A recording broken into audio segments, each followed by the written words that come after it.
general había cierto resquemor. Muchos, nosotros incluidos, hemos vivido golpes militares y gobiernos autoritarios militares fascistas o fascistoides. Entonces, al final hay un rechazo hacia la parte militar que representaba lo que había ocurrido en Venezuela. Y en ese momento, el hecho en sí de que Fidel le dijera a Chávez, ven para acá, fue una forma también de demostrarle al mundo que Fidel había visto algo que algunos, pues, de momento no habían visto.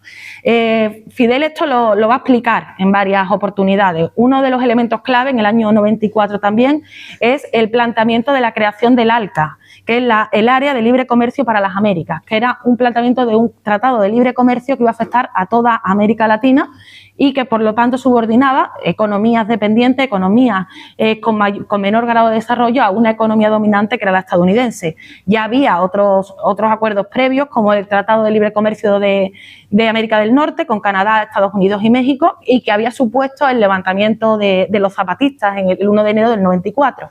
Igualmente, otro de los elementos que ocurre es que ante el ALCA, que tiene su primera proyección en Mar de Plata, en Argentina, empiezan a surgir una serie de movimientos de contestación, en este momento contra esos tratados de libre comercio, pero esos tratados de libre comercio significaban mucho más.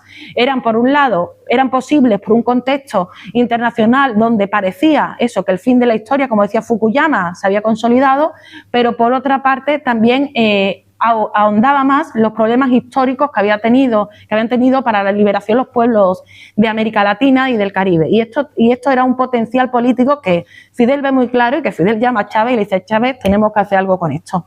Y en Venezuela hay potencial y en el resto de América Latina también, porque ve esas protestas, porque ve mucho antes que otros que efectivamente el fin de la historia no se había producido, pero en el caso de que se hubiese producido, también en el siguiente encuentro, en el año 2006, si no recuerdo mal, para la fundación del ALBA, que es la contestación al ALCA, sí dijo Chávez una frase que yo creo que también es bastante significativa, que era: el fin de la historia no lo aceptamos. Es decir, bueno, puede que haya ocurrido, puede que no haya ocurrido, simplemente no lo vamos a aceptar.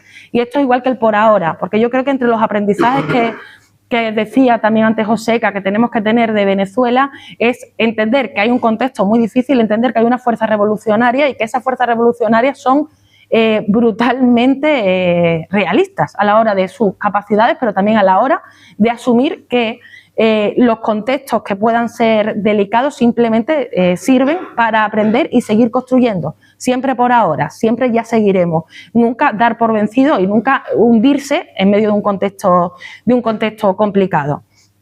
Bueno, en medio de ese contexto ya 1998 gana Chávez las elecciones y se inicia todo este proceso. El hecho en sí de que asuman el poder de un Estado burgués decadente, porque el Estado burgués venezolano tenía una serie de carencias ya internas y no me quiero enrollar con esto.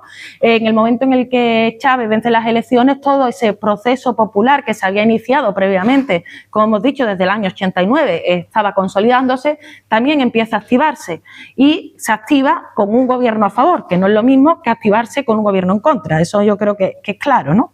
Y en ese momento empieza a construirse pues un proceso que a veces es difícil de entender porque parece que hay como una especie de duplicidad.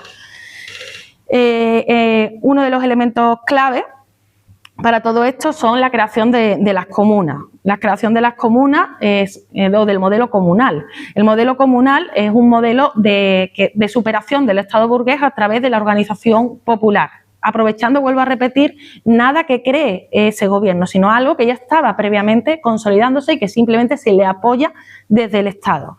En la actualidad, en Venezuela hay 4.396 comunas, 953 circuitos comunales, 5.349 instancias de participación popular y para todo esto están organizadas unas 5 millones de personas. Y esto es clave porque no existe ninguna otra organización en Venezuela que tenga a tantas personas organizadas dentro de sí. Porque pues, evidentemente, porque uno de los argumentos es Venezuela tiene muchísimos más habitantes, sí, tienen más habitantes, pero no están organizados y la oposición tampoco lo está. En ese sentido, la idea de las comunas, Chávez lo plantea diciendo que el socialismo no se decreta, sino que se construye, y se construye con el pueblo consciente, movilizado y organizado. Y plantea esa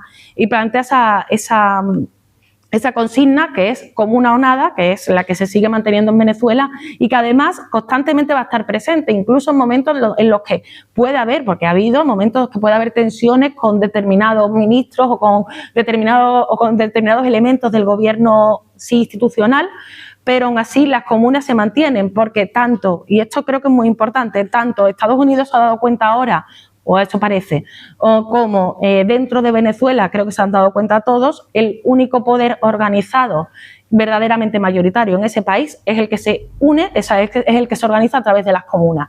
Y este al final es el poder que se construye, que estaba también mencionando Joseca.